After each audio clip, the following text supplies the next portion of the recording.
You are a gamer, specifically the game Call of Duty. Regardless of the age, you could be young, you can be old, you could be male, female, it doesn't matter. You are a very avid gamer. What ends up happening essentially is that you spend, anywhere from 3 to 5 hours every evening streaming on Twitch playing Call of Duty. So you've developed a sort of schedule. And you're playing, and I don't mean any disrespect when I say this, but you're playing in the basement of your parents' house. You'll see why I bring this up as part of the overall example shortly. Long story short, you end up realizing that your computer screen you play on the PC, it starts to freeze and glitch up every so often as you're streaming and playing, but you start to work your way up through the digital ranks of the Call of Duty community as becoming very, very good at what you do. You start joining online contests, you start actually making a living from playing these games. Long story short, let's just say every Friday evening, you like a little bit of what we refer to as, I guess, nose candy, white powder, you name it, right before you start your stream. You go purchase this nose candy, let's call it, from your, seller, dealer, whatever you want to call it. And what ends up happening is you get arrested. It turns out that it was an undercover selling to you this whole time. You then get brought in, believe it or not, to a dark black room, and you think you're going to be interrogated. You're like, oh crap, here we go, right? I got to get a lawyer, the whole thing. A couple of people, human-looking individuals, but their faces are very blurry, and your glasses are on, your vision is totally fine. They approach you, and their mouths aren't moving, but you're hearing voices coming from them. You don't know where exactly, but so many things are happening at once. You're a little bit flustered and overwhelmed. You just think, okay, you're told telepathically. That's what you gather later on as you look back on this experience, that you're going to be taken to a casino in Las Vegas that is being privately held for a particular event at one point in the evening that the public is not allowed to enter. And as you're taken to this casino, you are not blindfolded or anything. You're being flown in via helicopters, planes, you name it, to this casino. And you see loads and loads of security, probably enough armed guards to invade Poland, as a bit of a metaphor, basically meaning there's so many of them there. You then get into this casino, you go through all these different very advanced biometric security checks and all of this. And you're then told, listen, there's going to be some people that have lived underground for just over 30 years that have not seen the light of day in years. And they agreed to sign a contract to work underground, this whole thing. And they're going to be coming up, and you need to treat them as if they are regular, everyday people, because some of them will not look human. You're thinking to yourself, my gosh, I'm a gamer. What does this have to do with anything? You are then told that because you are so good at this Call of Duty game, the government wants to, these agents in black suits, they want to introduce you to certain extraterrestrial beings because these beings want to thank you. Because while you were playing Call of Duty, you were actually controlling a robot, a very advanced biological robot that was in the field in the Middle East, alongside its fellow soldiers relative to that of the NATO army, so to speak. And this entire time, while you thought you were just simply streaming and playing Call of Duty, you were actually controlling that robot and killing people in real time. Now, you might think, Dave, why would these extraterrestrials want to thank you for that? Well, again, I never said that they were necessarily good beings. Now, with that being said, I know that was a bit of a, quite a lengthy introduction and example. However, let's jump right into it. So first and foremost, for those that don't know, we do have a Patreon. It does help support the show very, very adamantly, very strongly. We have many different tiers.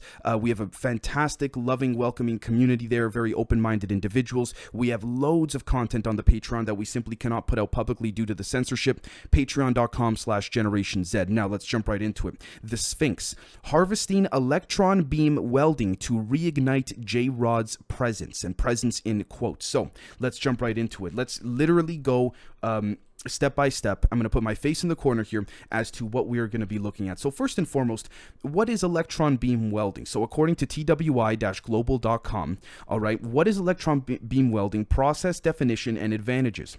EB, or electron beam welding, is a fusion welding process whereby electrons are generated by an electron gun and accelerated to high speeds using electrical fields. This high-speed stream of electrons is tightly focused using magnetic fields and applied to the materials to be joined. The beam of electrons creates kinetic heat as it impacts with the workpieces, causing them to melt and bond together. It is performed in a vacuum environment as the presence of gas can cause the beam to scatter. Now, before we go on, I just want to say very strongly and adamantly that, and quote, we can correlate this directly using the process of elimination, regardless of what you think of the individual himself, Bob Lazar, when he said that certain types of argon gas were used, harnessing that of electron beam welding. I don't know if he used those exact words, words, but again, relative to not reverse engineering flying saucers, but relative to Alice Project Looking Glass, and we covered that in the last handful of weeks and months as well. Let's carry on, and I quote, "Due to it being a vacuum process and because of the high voltages used, this welding method is heavily automated and computer controlled." Interesting. For those that are members, you'll know much more adamantly probably pertaining to the computer controlled part of this sentence. We can't overlook that. This is part of the data obfuscation. We don't always need to look into classified documents to see what is at times right in front of our faces. Computer controlled, artificial intelligence, right? I'm not saying it's a bad thing, but at the same time, I can't say it's a good thing either, right? So let's carry on. As a result, specialized fixtures and CNC tables are used to move the workpieces inside the welding vacuum chamber. Recent developments in electron beam welding machine technology have realized a local method of electron beam welding whereby the electric beam gun is enclosed in a vacuum box on the side of the material to be joined rather than placing the entire workpiece inside a vacuum chamber. Now, end quote. This is what gets interesting. Excuse me, because some of you may be thinking, okay, Dave, the title is the SPHINX Harvesting Electron Beam Welding to Reignite J-Rod's Presence, right? So we now know what electron beam welding is. What is J-Rod, or who is J-Rod rather? Well, J-Rod, for those that are not familiar, believe it or not, if we jump on over here, we'll see. Project Serpo, bibliotecaplates.net, again, a great indexing website. J-Rod was allegedly an extraterrestrial, okay, that essentially was part of an ET human exchange program that we've covered in previous public episodes many months ago pertaining to Ronald Reagan being briefed on it by CIA Director William Casey. That human ET exchange program was called Project Serpo. Now, J-Rod, allegedly, let's do some real-time research together, folks, okay? J-Rod alien UFO. Let's just say, for example, here. Apparently, this is J-Rod, what we see right here.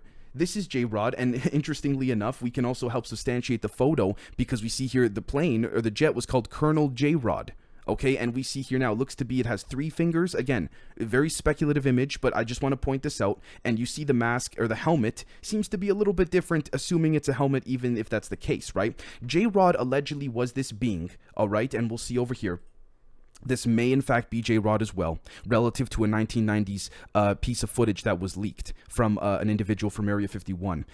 Anyways, J-Rod was allegedly a being that essentially was a... Some say this is when it gets iffy. Us from the future. Some say it is an ambassador representing the Zeta Reticuli Greys, certain, I guess you could say, elements of the, or factions of the Zeta Reticuli Greys, and you had to enter what was called the sphere in order to communicate with the J-Rod, as they called him, J-Rod. And essentially, this individual, whenever you'd go in, would have a gun that would inject the J-Rod with something or a device that would make its presence more susceptible for frequential communication in order to gather information. Apparently, this was part of an overall agreement. Now, interestingly enough, again, we see some sketches pertaining to the J-Rod incidents, right? We see over here, for example, copyright Stargate Productions. I want to just be very clear. Area 51, jrod.com. I don't want to, again, I want to credit where it's due. We see here in some cases there have been some, again, this is an individual in the sphere.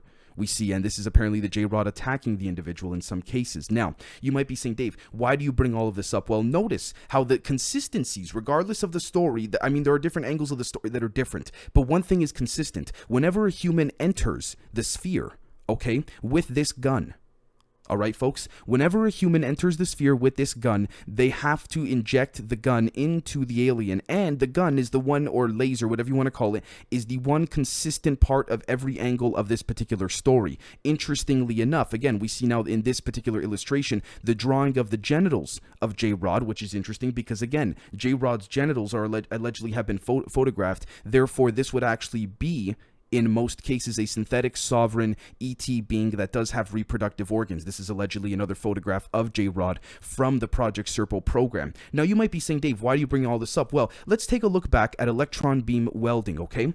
Back at twi-global.com. Look at this, and I quote, "Recent developments in electron beam welding machine technology have realized a local method of the welding whereby the beam gun is enclosed in a vacuum box on the side of the material to be joined, rather than placing the entire workpiece inside a vacuum chamber."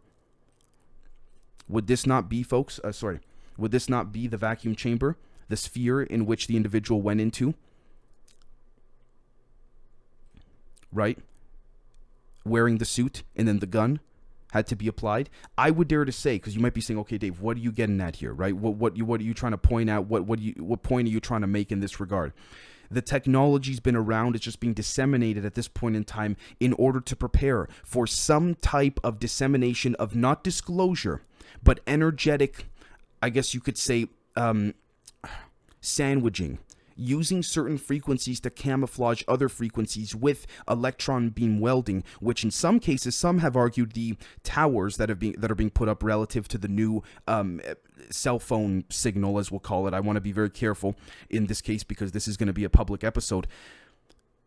They may in fact be helping to camouflage and sandwich those frequencies together. Now, we haven't even gone to the best parts, folks, okay? So we see now, for example, Project Serpal, bibliotecaplades.net, interview with EBE, Extraterrestrial Biological Entity 2, March 5th, 1983, okay? What we'll see here, all right, is that EBE2 sat in a chair across the table from two civilians of the Air Force colonel.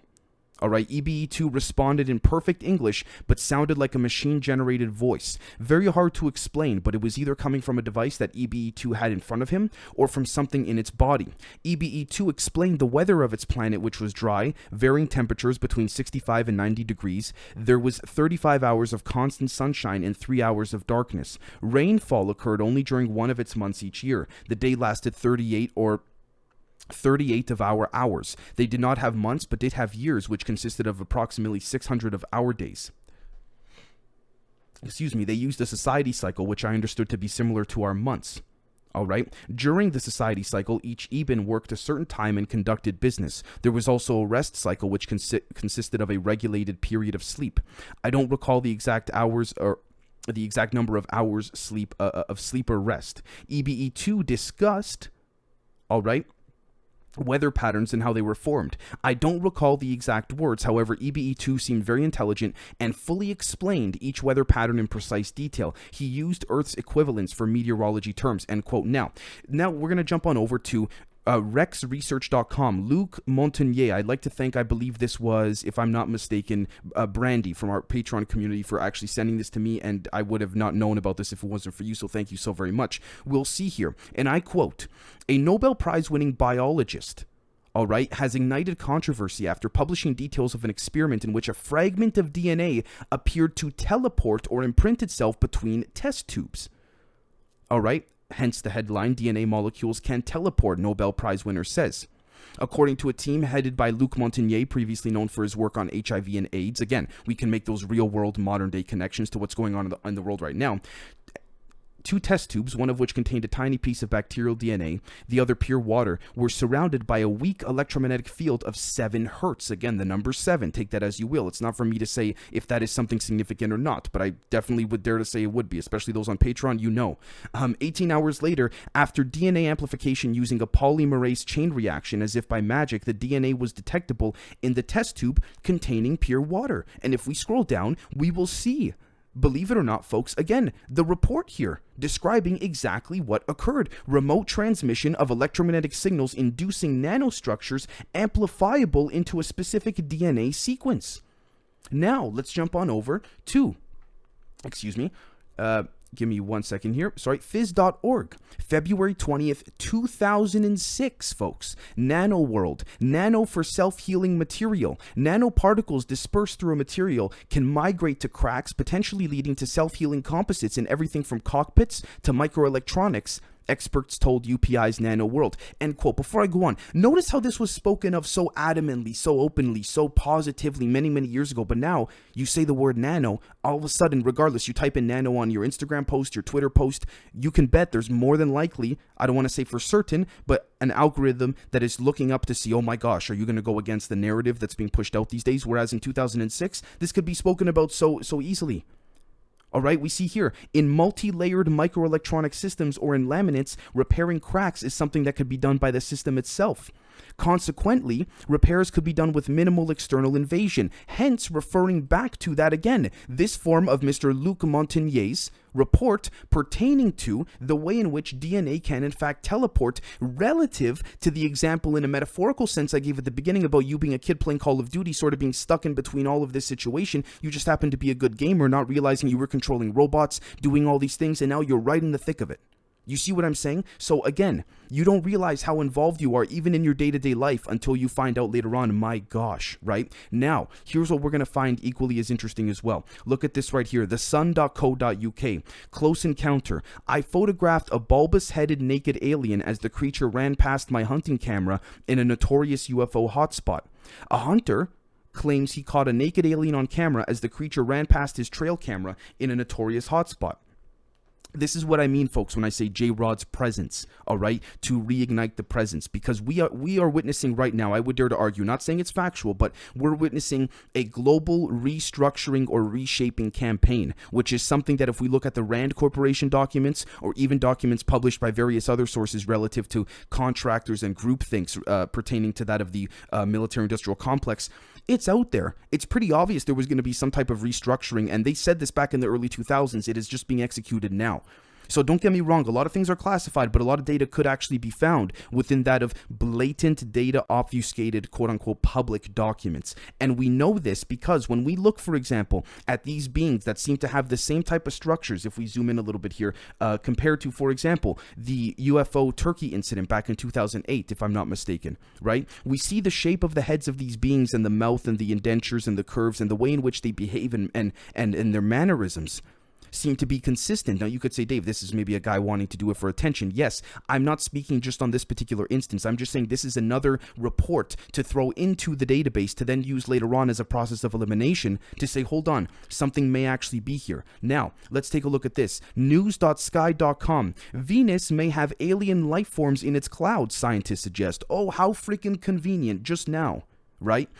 Scientists think the origins of the ammonia could be biological despite the planet being so hot that it was believed any life would struggle to survive there. And quote, those on Patreon that follow particularly our series with Micah and Ani will know that this is quite significant relative to the numerology, the astrotheology, the cosmology, all right, the esoteric angle, in addition to the literal angle that there's apparently literal physical craft representative of the Galactic Federation hovering around Venus. And Venus's surface was livable at one time, but loads and loads of different forms of war destroyed it. Again, the book, Strangers at the Pentagon, refers to, again, the individual by the name of, please forgive me, Valiant Thor, coming from a ship that a mothership that hovered around Venus.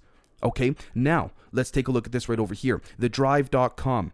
Undersea cable connecting Norway with Arctic satellite station has been mysteriously severed just 48 hours ago, as of the time I'm recording this, January 10th, 2022.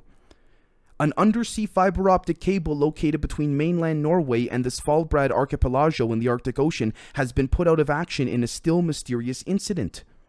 The outage on the subsea communications cable, the furthest north of its kind any in the world, follows an incident last year in which different cables linking an undersea surveillance network off the Norwegian coast were severed, a story that we covered in great detail at the time. Interestingly enough, the latest disruption involves one of two fiber optic cables that enable communications between the Norwegian mainland and Norwegian-administered Svalbard that lies between the mainland and the North Pole. The outage occurred on the morning of January 7th. Again, the number 7 for those that are into numerology. I'll let you folks, do your own research in that particular subtopic for yourselves, if you will. End quote. Now, what we'll see here is that, again, the North Pole, fiber optic cables, no official legitimate explanation. Could it be USOs, underwater unidentified submerged objects? Could it be that, again, we are witnessing a reshaping, reforming campaign on a global level? Could it be that these magnitude earthquakes, these 6.2 magnitude earthquakes, are not always natural per se? Could it be these deep underground military bases being quote unquote cleansed, if you will? I got to be careful about saying that on YouTube because of what the association, whether deliberate or not, with that particular community. You folks think, I think most of you folks will know what I'm referring to. But look at this again, TheDrive.com. Mystery surrounds FAA order to halt all West Coast air traffic after North Korean missile launch. Aircraft across the western U.S. were simultaneously ordered by the FAA to land or stop on the ground without explanation. Could it be very possible that this North Korean missile launch was a distraction to use as justification to cover for some motherships entering the atmosphere? I'm not saying that is factual, folks. I'm saying we must think and use our forms of extrapolation and process of elimination because, again, the media lies to us on a global level. So I'm not trying to say that I am right and you are wrong, or even you guys are right and I'm wrong. Not at all. I'm saying we need to work together to use this data and say to ourselves, okay, what is the most likely outcome? Especially, if we go back to the undersea cable connecting Norway with Arctic satellites article, again, we got to think North Pole, Agartha, secret bases in Antarctica, Norway, a lot of ETs that generally tend to look like humans, whether good or bad is not for me to say, but a lot of them tend to reside in Norway, Denmark, a lot of the Baltic regions, right? Russia, this whole, Siberia, all of that. Could there be, again, some type of internal faction or war going on, and this would be the result of that? And again, all they got to do is just say it's a mystery. Just like that submarine a couple months back was a mystery, what they collided with underwater. And those underwater Navy men that then went onto Discord into UFO communities on Discord said, listen, we're experiencing a USO and we don't know what to do, had their phones removed shortly after asking those questions on Discord. All right. And then if we jump to people who made proposals using collective overall thinking about the underwater cables, these cables could have been severed during World War II as well. Obviously, they were far less advanced than they are now. But the point is that if these countries really wanted to go at each other, they could have taken out the cables. I'm not saying war is a stage, but in a lot of regards, one must think. How come during World War II, these countries didn't go after each other's banking systems? How do you go after the banking systems? You cut the underwater cables. None of them did that to each other. They really could have if they wanted to. We know the Nazis got real close to the geographical vicinity of where the Manhattan Project was being tested, allegedly. So why didn't they cut the cables? Because God forbid you disrupt the banking system of these people that are at war. Even when they're at war, there's still unofficial, official agreements. So why do we as the masses have to be the ones that are sandwiched in? Again, going back to that example at the beginning, take a look at this. Futurism.com. Physicist, the entire universe might be a neural network. The idea is definitely crazy, but if it is crazy enough to be true, that remains to be seen. It's very possible. Think of perspective again. Why is this all coming out now within the mainstream media? All of these studies. Again, and it's perspective. It's possible that the solar system is one big neural network, but the point I'm trying to make here, folks, ultimately, I'm sorry for getting so off track, is that we're going to be covering very shortly a live stream pertaining to the Romanian SPHINX. Okay, and underneath there being this something called a projection room. So when I see the SPHINX in this title, I'm not referring to the SPHINX in Egypt. A lot of people might think that, but at the same time, what I mean by SPHINX is I'm referring to an ideological focal point or pillar, if you will, that uses electron beam welding to sort of saturate and sandwich a lot of the extremely low frequential, I guess you could say vibrational brains. That's the term, excuse me. I haven't used that term in a while. Vibrational brains, BRANES, for anyone interested, to become, again, artificially clogged in. And we can also say, too, that this also fits in with that of the 9 rings of the toroidal fields, which interestingly enough have to do with Dan Winter's work on self-implosion. But anyways, let's take a look at this right here. Phys.org. Again, this was just yesterday as of the time I'm recording this. Researchers create molecular device that can record and alter cells' bioelectric fields without creating damage. How convenient that this is a multi-pronged shape-shifting operation in the sense that there's all these random earthquakes, okay? We have to speculate as to what that is. We now have all these articles coming out at once. Again, researchers create, researchers suggest. I'm not trying to discredit the ones that find out things on the surface, but we also have to understand the origination relative to the dissemination of that data that led these researchers on the surface to come to these findings. You see what I'm saying? Take a look at this right here. Artificially, again, same day, yesterday, artificially altered material could accelerate neuromorphic device development, phys.org. All right, Phys.org again yesterday. Common household cleaner can boost effort to harvest fusion energy on Earth. And I quote, scientists have found that adding a common household cleaning agent, the mineral boron, contained in such cleaners as borax, can vastly improve the ability of some fusion energy devices to contain the heat required to produce fusion reactions on Earth the way the sun and the stars do. End quote. Why is all of this just being allowed now? And I say this from a common sense perspective, folks, and this is what's going to really sort of bring it all full circle, if you will. Phys.org, again, this is today, building a silicon quantum computer chip atom by atom. All right, their technology offers the potential, and I quote, to make quantum computers using the same methods that have given us cheap and reliable conventional devices containing billions of transistors. We could, and I quote, we could hear the electronic click as each atom dropped into one of 10,000 sites in our prototype device. Our vision is to use this technique to build a very, very large-scale quantum device, end quote. If any of you folks have, joined our Patreon, you'll see in our recent episode with Anio Sorrow, brother, thank you so much for even doing the series with us, you'll see that what's referred to often as chaos magic, with respects to multiple events happening at once that can't always be described by science because it is exclusive to that particular context, in the sense of it's got a frequency emitting over a certain sigil, so it only works in certain, ionized air pockets or frequential pockets of air, so to speak. That's that same concept of quantum entanglement. Sort of like when Lou Elizondo recently gave the example, I believe, if I'm not mistaken, I don't mean to put words in his mouth, but lighting a cigarette. The cherry on the cigarette as it's being lit, or a cigar, whatever, right? As it's being lit, notice how that cherry, everything's burning at once. That could describe chaos magic, which could in turn directly describe quantum entanglement, which would, in theory, substantiate the 47th problem of Euclid, which I believe is in the 33rd degree Freemason's understanding of education. Again, not saying it's good nor bad, that's not my place to say, which is the Pythagorean theorem. So clearly there is something here that is occurring that is clearly being suppressed. Okay, now, if we jump back to Luc Montagnier's report to sort of wrap all of this up, here's what we're going to see. Look at the different descriptions of the electromagnetic signals and depictions, the physical depictions, okay? You might be saying, Dave, what are we looking at here? Why are you showing us this? Well, take a look at this right here. Notice how, again, whether it was through the use of different forms of informational data relative to modern-day binary computer mechanisms, it still worked using, see right here, folks, the toroid field, those loops, if you want to call it. Again, right over here. Not only that, but this could also substantiate the fact that these aliens could in fact insert their presence, again, what I mean by presence in this title, in another way, into the internet, using quantum entanglement. Why that wouldn't be the case, I don't know, because as Jacques Vallée argued, we could very strongly be living in what's referred to as an information structure, or a neural network.